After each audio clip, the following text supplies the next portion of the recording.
नीमच में बुधवार को प्रशासन के 4 से 5 विभागों की कार्यवाही ने सभी को चौंका दिया। इस कार्यवाही ने कई बड़े सवाल भी खड़े कर दिए। प्रशासन ने सूचना के बाद 2 बड़े गोडाउनों पर छापा मारा और इसमें 1200 कट्टों में रखा 700 क्विंटल चावल बरामद हुआ, जिसको प्रशासन ने जब्त कर लिया है।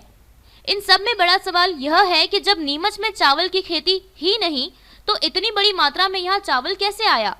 प्रशासन ने पीडीएस यानी कि राशन की दुकानों का चावल होने की आशंका में इसे जब्त कर लिया, लेकिन इस बड़ी कार्यवाही ने कई बड़े सवाल सामने लाकर खड़े कर दिए हैं। प्रशासन अब चावल जब्त करने के बाद हेराफेरी करने वालों का पता लगाने में जुटा है। अधिकारी इस बात का पता लगा रहे हैं कि इन चावल का देनदार कौन है, क्योंकि अधिकारियों ने खरीदार के ठिकानों पर दबिश देकर चावल को जब्त तो किया है, लेकिन अब बड़ी चुनौती यह है कि यह चावल यहाँ तक इतनी बड़ी मात्रा में आया कहां से, चावल देने वाला आखिर कौन है।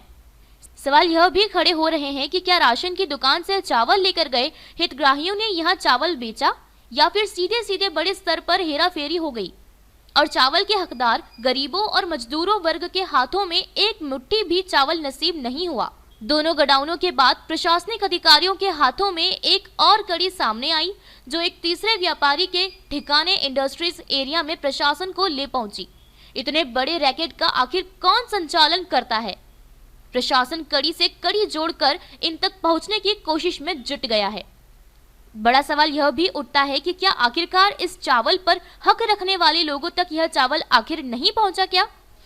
प्रशासन अगर अब इस मामले में बगैर ढील बरते अगर सख्ती के साथ कार्यवाही करता है तो कोई राज सामने आएंगे। इसके बाद प्रशासन के अधिकारियों को इस बड़ी चेन को तोड़ने में सख्त मिजाज में रहकर कार्यवाही भी करनी होगी।